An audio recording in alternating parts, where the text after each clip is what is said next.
What's up guys, this is your boy Ayush and welcome back to another episode of our podcast. So आज हम शुरू करेंगे question के साथ. क्या आप मुझे बता सकते हैं कि सॉफ्ट ड्रिंक मैन्युफैक्चरर्स कौन कौन है इस समय मार्केट में? शायद आपके पास दो ही नाम होंगे, पेप्सिको एंड कोका कोला, क्योंकि सॉफ्ट ड्रिंक मैन्युफैक्चरिंग में इन दो कंपनीज की डुओपोली चल रही है. And the same thing is there within the aircraft manufacturing sector. वहां पे भी सिर्फ दो ही नाम चलते हैं, Airbus and Boeing.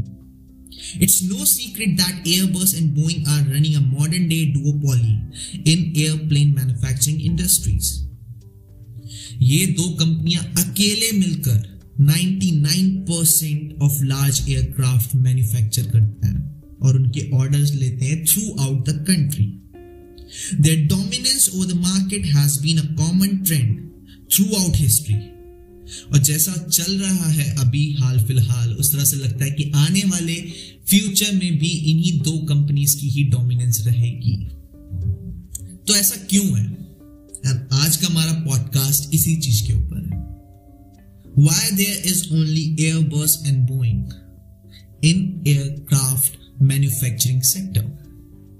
But before coming to the answer of this question, जरूरत है थोड़ा बहुत जानने की कि आखिर Airbus और Boeing आए कहां से, इनकी शुरुआत कैसे हुई.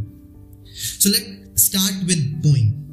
The Boeing company was started in 1916 and has dominated the market from more than a century of its existence. Boeing ने अपनी शुरुआत में यूएस गवर्नमेंट के साथ कॉन्ट्रैक्ट साइन किया और सिर्फ उसके लिए ही काम किया.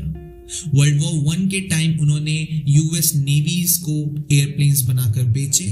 धीरे धीरे कॉन्ट्रैक्ट बढ़ता गया, वो यूएस मिलिट्री और बाकी यूएस गवर्नमेंट के ऑर्डर्स पे मैन्युफैक्चर करने लग गए. धीरे धीरे वो कॉमर्शियल लाइन में एंट्री किया और वहां पे भी अपना दबदबा बनाकर रखा. And शायद यही एक कारण है that till today they remain amongst the largest contractor to the US government. अब बोइंग की रैपिड ग्रोथ को देखते हुए यूरोपियन कंट्रीज ने भी सोचा कि they need to do something now. So they developed Airbus.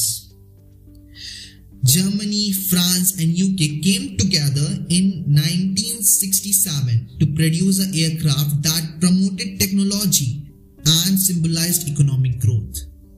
The success of early models allowed Airbus to take over the European market and other regions at a time when air travel was first becoming popularized as a means of transportation. अगर देखा जाए तो Airbus का जो growth rate था वो Boeing से थोड़ा सा ज्यादा था, and इसी चीज के चलते Airbus इजिली आ गया कॉमर्शियल मार्केट में. That is today manufacturers in the world. After having historical success, Airbus and Boeing both maintain year-over-year growth. अब आते हैं हम लोग के मेन क्वेश्चन पे, that why Airbus and Boeing are the PepsiCo and Coca-Cola of airplane manufacturing sector. So the answer is very simple. बहुत ही आसान सा आंसर है, सिर्फ दो शब्दों का, that is money and history. With both of these factors on their side, Airbus and Boeing can easily maintain their position as the top companies.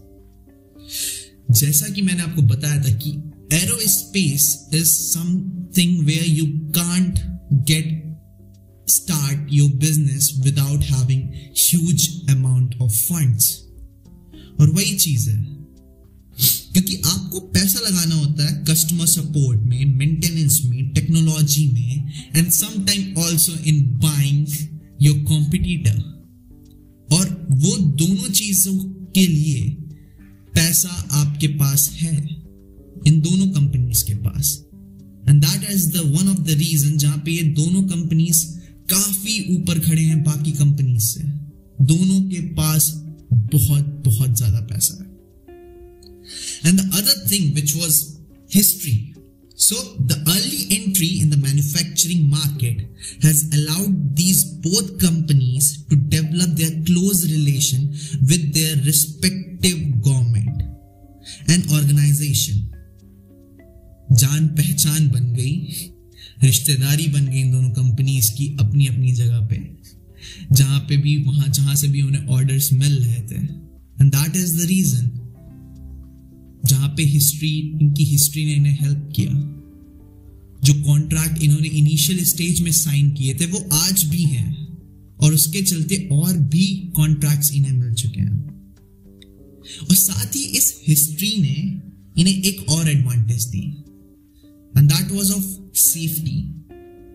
Safety is perhaps the most important aspect in the air travel, and the deep history of the success of these two manufacturers has solidified their reputation,